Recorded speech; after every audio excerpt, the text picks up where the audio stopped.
रंगारी बदक चाळ सार्वजनिक गणेशोत्सव मंडळातर्फे यंदाचं त्यांचं 85वं वर्ष आहे आणि यंदाच्या वर्षी आपण पाहू शकतो की बाप्पाची अशी सुरेख मूर्ती जी आहे ती या मंडळाकडनं साकारण्यात आलेली असल्याचं सध्या आपल्याला पाहायला मिळतं। लंबोदराची गणरायाच्या लंबोदराची ही संपूर्ण मूर्ती जी आहे ती आकर्षक अशी तयार करण्यात आलेली अगदी सुरेख रेखीव अशी कलाकृती असलेली ही बाप्पांची मूर्ती जी आहे ती रंगारी बदक चाळ सार्वजनिक गणेशोत्सव मंडळाकडनं यंदा साकारण्यात आली आहे। जवळपास 22 फुटी हा संपूर्ण गणपती बाप्पा आपल्याला या मंडळामध्ये विराजमान झालेला असल्याचं पाहायला मिळतं। परंतु या मंडळाचा यंदाचा देखावा देखील तितकाच आकर्षक पद्धतीने तयार करण्यात आलेला असल्याचं आपल्याला सध्या पाहायला मिळत आहे। आपण या बाप्पाच्या समोरच स्वामी समर्थ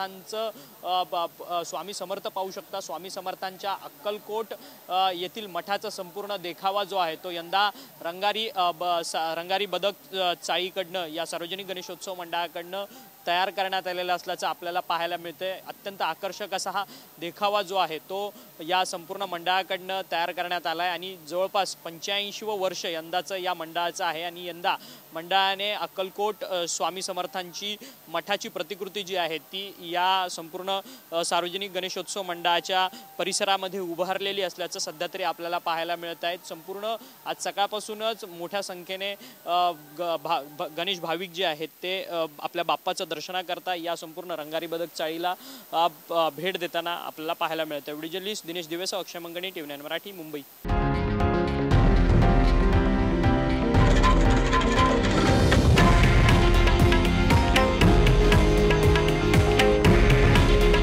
हे आहे देशातील नंबर 1 न्यूज नेटवर्क आणि आपण पाहत आहात TV9 मराठी।